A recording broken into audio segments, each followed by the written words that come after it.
My name is Kenneth Mondo from Uganda, and I'll be your host in absentia of my colleague Mike, who will join us in the nearby future. Welcome to Global Developer Talks. And unless when you have anything, but I would like to invite you and you say hello or you send greetings to our viewers. Thank you. Hi, I'm Doreen Imasi, Yeah. and I am a public health expert as well as a project management expert.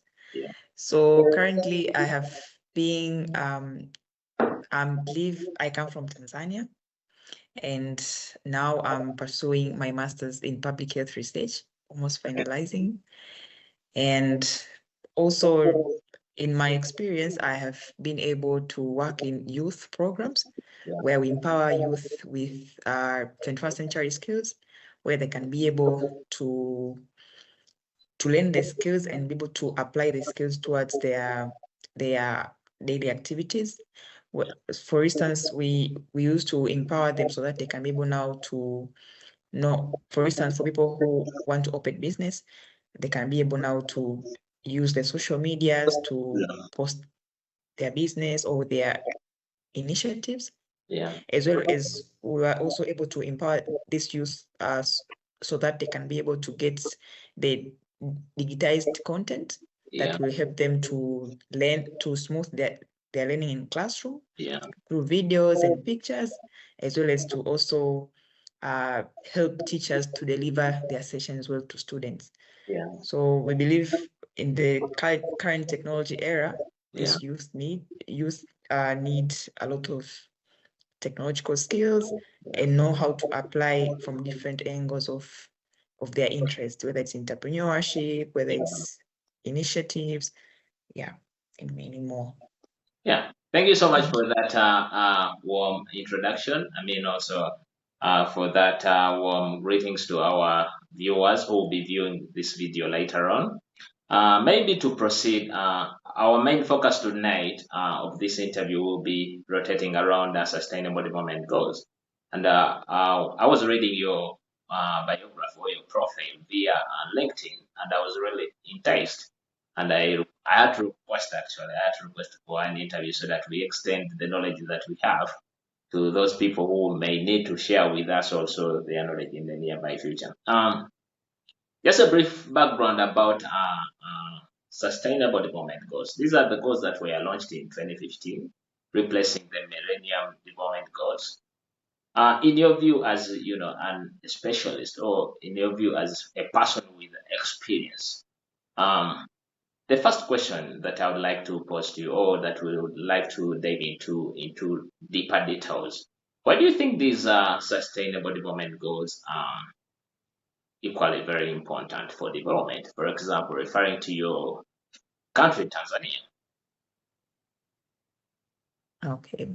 So the sustainable development goals are important because first of all they help us to give us the hints on what the universe is really facing. So I can say the sustainable development goals are important for us because they give us an highlight of what is present based on opportunities and challenges and how different people of different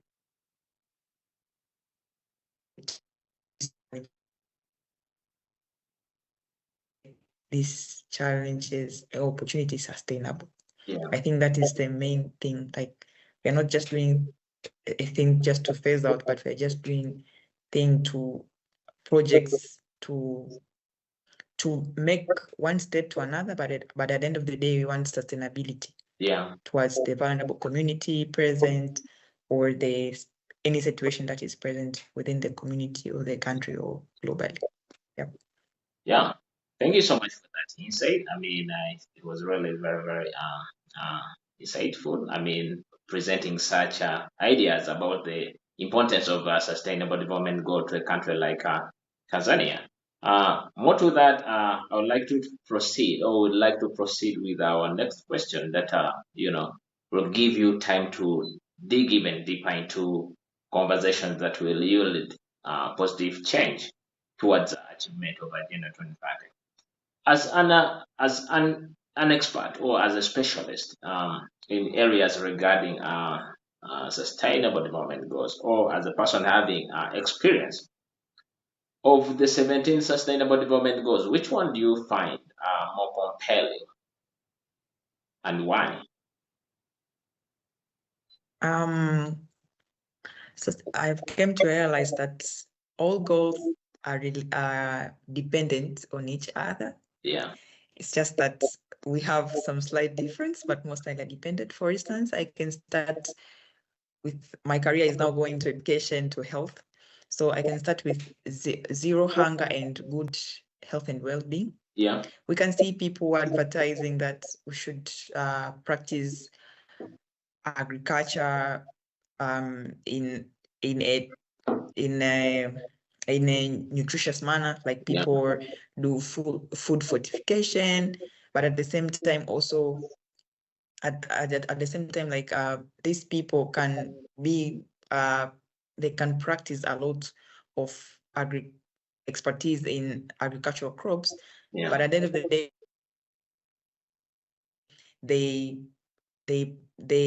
do the agricultural activities, but they end up selling all the crops. We have this problem present in Tanzania. For instance, in Njombe district, it Yeah. is the district, it is the region that's really plants a lot of, it contributes a lot of crops towards northern part of our country. But imagine people, majority of them, they plant their crops very well, they're really flourishing, but at the end of the day, they sell all of them. So at the end of the day, like, okay, we are trying to solve zero hunger, but at the same time, people are trying to, that they don't have education and awareness on how the food that they have planted can be able to improve, eliminate them from hunger and starvation, and at the same time, be able to build their good health and well-being. So I can say they are relating, but at the same time, for instance, zero hunger and good health, they're almost tackling health areas. Yeah. Yeah. Thank you so much for that insight. It was really very, very insightful. Presenting such ideas about the importance of sustainable development goal to a country like Tanzania. More to that, I would like to proceed, or would like to proceed with our next question that will give you time to dig even deeper into conversations that will yield positive change towards the achievement of Agenda 2030. As an expert or as a specialist in areas regarding sustainable development goals, or as a person having experience of the 17 sustainable development goals, which one do you find more compelling and why? So I've came to realize that all goals are really dependent on each other. Yeah. It's just that we have some slight difference, but most likely dependent. For instance, I can start with my career is now going to education to health. So I can start with zero hunger and good health and well-being. Yeah. We can see people advertising that we should practice agriculture in a in a in a nutritious manner, like Yeah. people do food fortification, but at the same time also at the same time, like these people can be they can practice a lot of expertise in agricultural crops, Yeah. but at the end of the day, they they do the agricultural activities, but they end up selling all the crops. We have this problem present in Tanzania. For instance, in Njombe district, it Yeah. is the region that's really plants a lot of, it contributes a lot of crops towards northern part of our country. But imagine people, majority of them, they plant their crops very well, they're really flourishing, but at the end of the day, they sell all of them. So at the end of the day, like, okay, we are trying to solve zero hunger, but at the same time, people are trying to, that they don't have education and awareness on how the food that they have planted can be able to improve eliminate them from hunger and starvation, and at the same time be able to build their good health and well-being.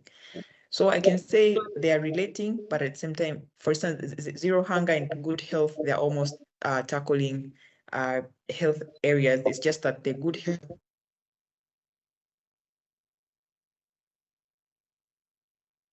Hello. Hello.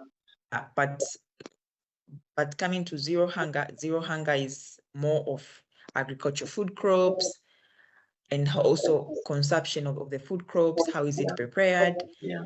And how until it reaches the consumer and be able to improve the health status of a person. Also, we have no poverty industry, as well as no poverty and industry and innovation and infrastructure. Yeah. SDG, they almost look similar. Like if you want to end poverty, how can we do it?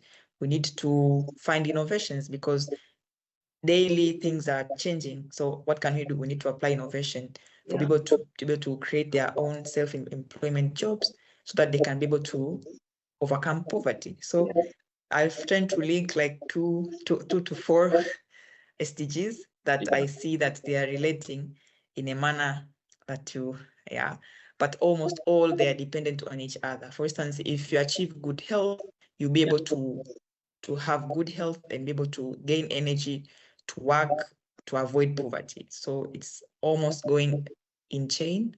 Yeah. It's just that little bit of difference, but all are telling us like all human beings, we need to be in a very good level at the end of the day. Yeah, sure. Yeah, and as a country or as a world as well. Yeah. Okay.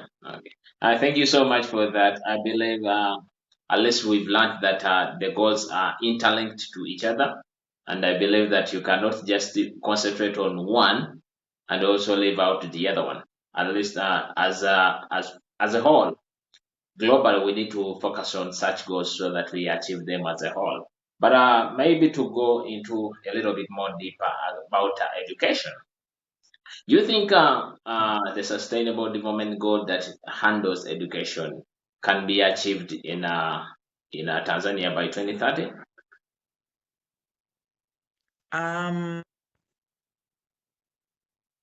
Thank you for a very nice question. Yeah.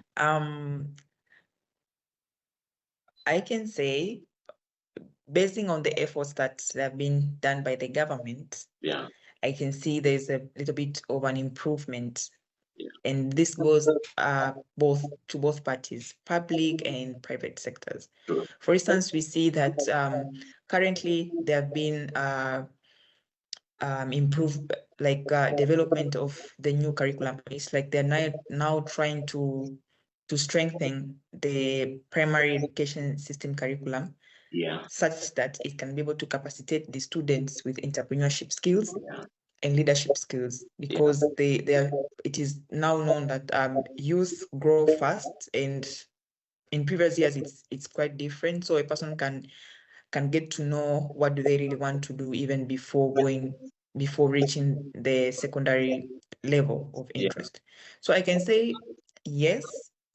I don't know at what percent.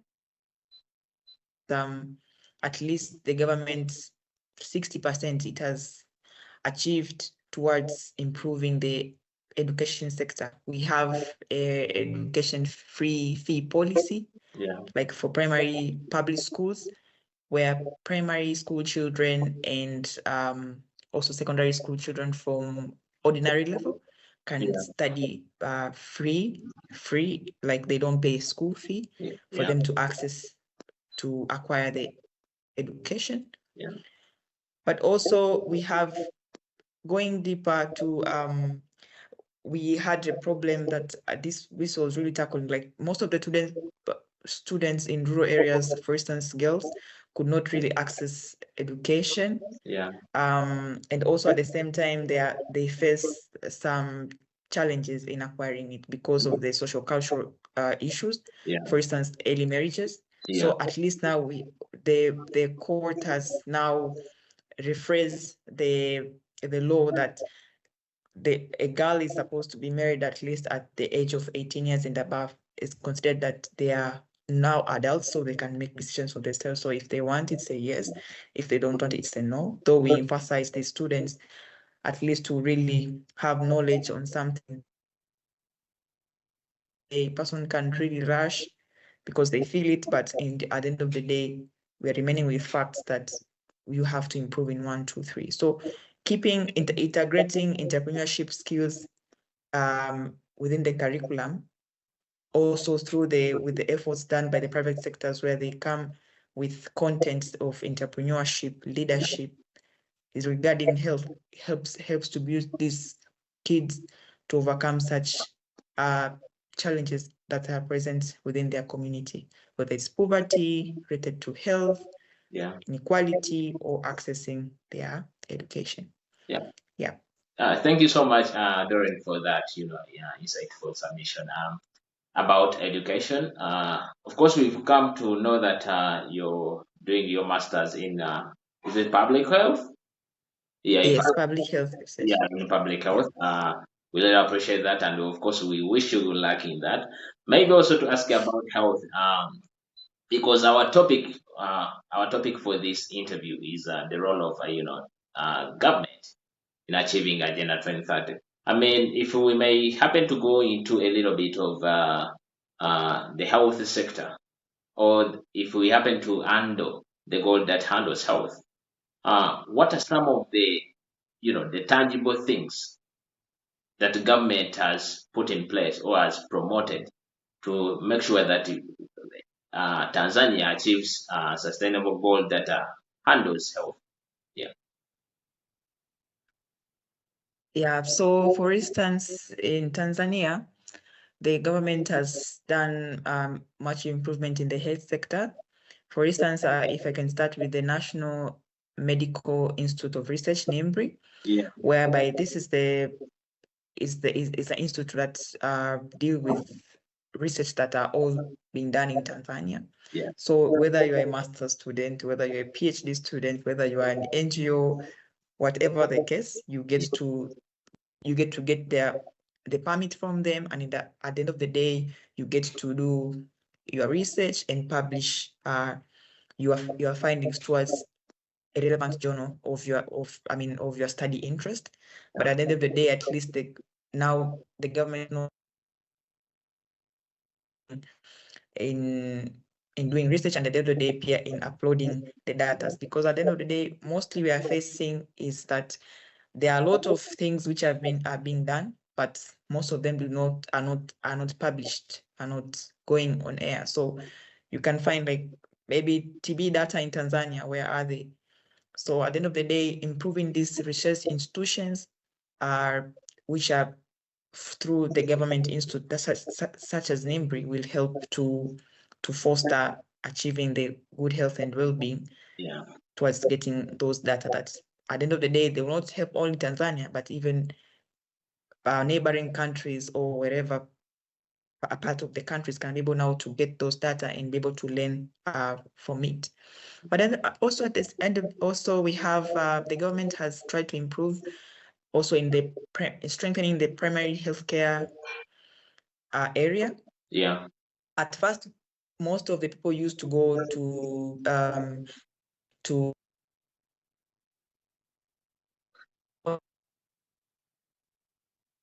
the primary healthcare centers in a way that people, even because mostly in rural areas, the ones that are present are the primary health centers. So at the end of the day, that is where the people, a majority of them, are not really aware of how to really keep their health well. So in strengthening these centers with staff, with equipment, as well as with important services that are supposed to be there. The government has really done. For instance, we have they have allowed the primary health centers to provide the immunization services to kids under 5. But this was mostly done with the referral or the midway hospitals or centers. So now we have the primary health centers in it. It's a very good that we are now involving people, making people accountable, making people like we're involving them from the scratch. Yeah. Yeah, thank you so much, Doreen. Really appreciate giving us that whole picture of how Tanzania is working towards the attainment of Agenda 2030. Really appreciate, but also maybe to twist a little bit about still health and education. Maybe you can juggle them and answer them at once. My concern is about inclusivity. Do we see marginalized people, marginalized groups, getting actively involved into these programs, or these programs are just, you know, left to the people, who are able, in if I may say so? Yes, sure. And also maybe you can paint a picture of community engagement towards this. Is it government alone that is working towards that attainment of Agenda 2030, or do we see elements of community? Implementing partners. Yeah. So the community engagement it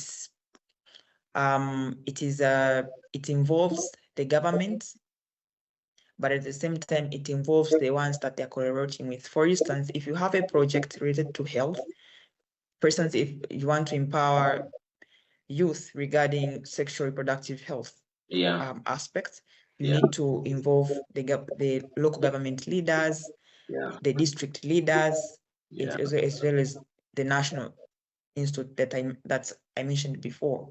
So at the end of the day, you can see it is starting with the government releasing the permit, yeah, involving its people to be able to understand what are you really doing in the community, because some communities can really be resistant to change. So at least you need people who live there.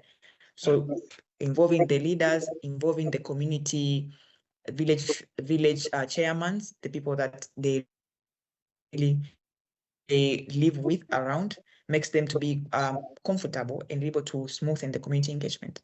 So at the end of the day, the community engagement, it is a whole. It's not really just the government is involved, okay, because the government might say yes, but they also need to know what are you really exactly taking to the community and how can we help you. But because at the end of the day, the government needs to know how can we really help you to be able to achieve your intervention, and yeah, how will it really also be able to make to improve the livelihoods of the community members. yeah, So it is going as a whole. The community, the village leaders, the community leaders, the government officials, with also the project personnel. Yeah. Also regarding sorry, I'm trying to remember the first question. Sorry, yeah. the first question. Can you repeat the first question? It was about education, about inclusivity of marginalized groups. Inclusivity. Okay. Yeah, So about education, yeah, inclusivity is a yes. There are some special schools that are present yeah, within different parts of the country. For instance, from the region where I live in Arusha, yeah, they're almost like four. They're like four at the city center. The rest to build these centers. yeah, Some of them are private, some of them are public, whereby they get to come with special teachers yeah, who can be able to understand. For instance, for people who are deaf, yeah, who cannot see, who cannot hear, or cannot speak. So yeah, at least, the government has tried to improve by building the centers, bringing out the health personnel, the personnel that are supposed to be there yeah, to tackle the problem. yeah, But at the end of the day, also I once came across, I visited a school here in Arusha. It was having people with disability. okay, They could not hear, but it was so interesting to see one of the students in the class could be able to understand the sign language. So okay, that student was trying to help his friend. yeah, Uh, like when I I could not understand how he was saying, but I was trying to ask, why didn't you opt to go for special schools? Yeah. He said, I want to be with other people. I want to feel like I'm part and parcel of other person. It's okay. They are very nice schools, but I just don't want. I want to interact with the rest. So we can see, I think at the end of the day, the government is really trying to improve, as well as the private sector, also trying to provide aids, visual aids to some of them. To albinism students, we provide skin tone. For instance, when I was in Asante, Africa, working, we must met a student with albinism problems. So we did a campaign, online campaign, and raised some funds so that he could be able to get materials which could cover his skin and be able to study well. So, and all that went well. Yeah. Yeah. Thank you so much. I mean, for throwing, such information onto the digital spaces that we shall, be using to upload it. Lastly, I believe we are running out of time. This interview will, last for about 45 minutes. But our last question from a global perspective, not limiting yourself to Tanzania, how can governments, better align their policies with SDGs to promote the sustainable development goals? You've really given us what the government has done, but I believe that you mentioned about Tanzania having achieved almost 60%. But the 40%, how can governments, or how can the government of Tanzania best align its policies with the sustainable development goals to make sure that at least by 2030, this 40% is reduced up to 10%? Yeah. Okay. So what can the government do is that I think budget allocations should be done in a matter of priority and in a matter of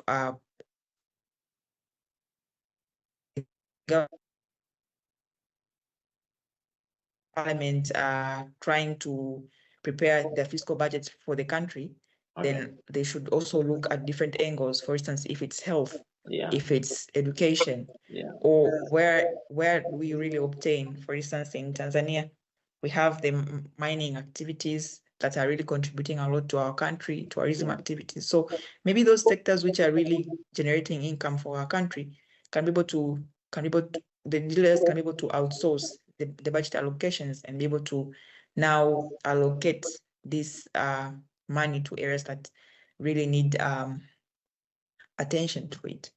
And for me, I normally see it's not only for me, but that is what is the present health a lot, as well as education, because these are the two important sectors that really shape a person to be able to be okay.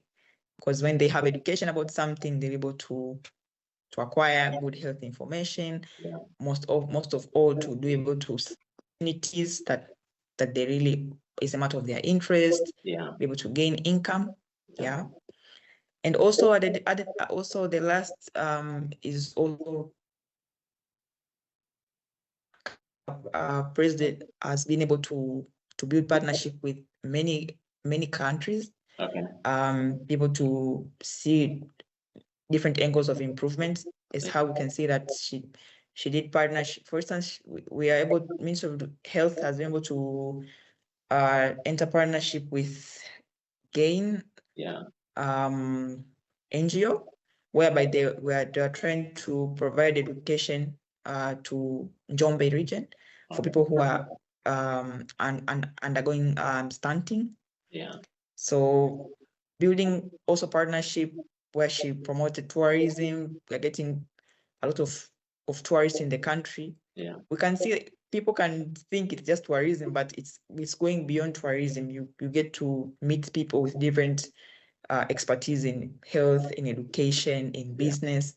So at the end of the day, it's not only about tourism, it's about also getting the network of different people, from different angles of expertise, and how can be able to help to solve the country challenges, and also what type of opportunities are they present, such that people, as well as also to improve the country's status. Yeah. Thank you so much, Adorni, for that. Submission. We'll appreciate. But also maybe just a follow-up question regarding the global perspective. We believe that at least you've moved around the world, and the other side of the world. I'm referring to Asia. I'm referring to Europe or North America, and also back home here. Do you think that the other side, the western side of the world, do you think they've achieved the sustainable development goals or the Agenda 2030? Do you think they have achieved, and to what percentage? And then if you may compare actually between the western world and Africa, do you think we're on the same pace or we need to do a lot, especially regarding Africa? Yeah. For instance, I think this question, regarding the comparison of the Western countries and the African Yeah, countries, basing on you can see there's the education, basing on your education actually, the sustainable development goal. okay, yes. So basing on my experience with Yeah, the outside and here is I see, yes, they have improved. For instance, I just give an example. Infrastructures. If we speak of infrastructures, our friend can have infrastructure. If you speak of health centers are around community members yeah, such that they can be able to access. yeah, Most of all, our friends can be able to use their maps to access the location, to access the information within the apps, whatever. yeah. Compared to our country, whereby the persons in rural area, they don't even have that smartphone that we are speaking of. I know. And they don't even know what is going on with the health issues. They're like, Yeah, okay, so what is up? So it's a way to street. At some point, I can say our friends they have achieved okay. at a larger percent, not all, but they Yeah, have achieved because coming to the point mental health problem, which is really going now is all around the world. yeah, People committing to suicide yeah, with the Western, I think it's way more higher than Africa. I don't know. I was just trying to concept. We are both having same cases, but for them, because of the social part, that yeah, it's not really socially like how Africans are, yeah, So I can say it's not really achieved, but at the end of the day, each part, whether it's the Western part or it's the African part, at the end of the day, we need to know what are the challenges that are present in our communities, yeah, give them priority and be able to move. Because even for them, until they reached further, it means their government or the partners involved and the community members gave it a priority. That's why you have seen such improvement compared to us. yeah. So at the end of the day, it's just a priority to know we need to step from one phase to another, to another, to another until we reach that. Yeah. Yeah, thank you so much for that wonderful words and also wonderful presentation. But as we conclude, actually, we are coming towards the end of our interview. I see a friend of ours who joined is called Edson. Edson, please, if you can unmute and say hello to us. You joined a little bit late, but if you're online, Okay. Edson, please, you can unmute and say hello to the viewers or to us before we sign out. Edson. Ah, I think. Hello, Yes, Edson. Nice hearing from you. how are you? We are pretty very fine. Okay, yes, I've joined the discussion or the interview lately, but I'm really pleased with the discussion Yeah, or almost mostly on the comparison between the western part of the yeah, world and the African part yeah, concerning the achievement of sustainable development goals. yeah, It's true, our friends have been developing for years. yeah, We can trace back from the industrialization period, from the industrialization time yeah, to now. yeah, They have been at the progress with a high pace yeah, for more than for more than 300 years compared to us who we have been independent for almost most of the African countries 60 to 70, Yeah. 70 years. Yeah. So we need time. We should not pressurize ourselves that we should be like them in 50 years, 40 years, regardless the advancement Yeah. of technology is high. But we have to keep our priorities. We should solve our problems, mostly giving the priority to the problems that affect the human life Yeah. directly. For instance, the health issues. Yeah. We are speaking of the climate changes. We are Yeah. speaking about the education, because the education is the backbone of the development. If people are educated, they can do the productivity and all other stuff. Thank you. That is my contribution. Yeah. Yeah. Thank you so much, Edison. We really appreciate. I believe next time at least we shall invite you early enough. You join a little bit late, but we appreciate your input actually towards this interview and towards the achievement of Agenda 2030. Yeah. Back to Doreen. As we wrap up, actually, unless when you have anything to add on, but of course, I would like to kind of request you and say your last words to the viewers as we sign out of this interview. Yeah, thank you. I would like to say thank you for reaching out. Yeah, sure. First, yeah, it gives me an impression that I'm really doing something that people see. Yeah, yeah, sure.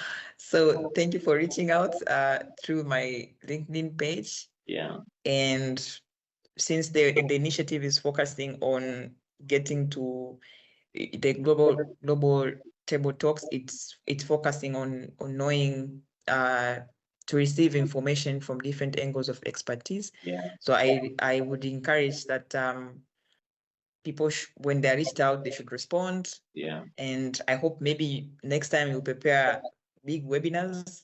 yeah. True, true.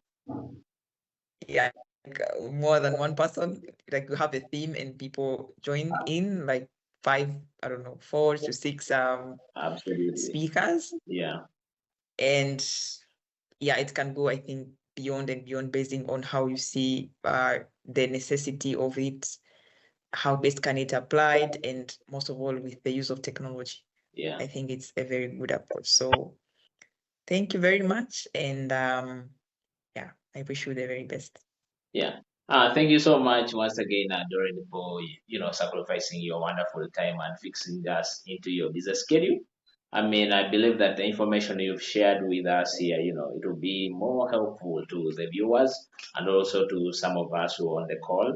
Thank you, Edson, for joining the call. We'll appreciate. Of course, we are looking into consideration organizing bigger webinars in the nearby future, actually, with a lot of speakers. But as of now, we really appreciate those who joined right now. We don't take your time for granted. We don't take your skills, information, and knowledge for granted. We really appreciate. This is Global Teleport Talks, where we host specialists, experts to dive into conversations that drive change. Please have a good day, and I wish you all the best. Bye.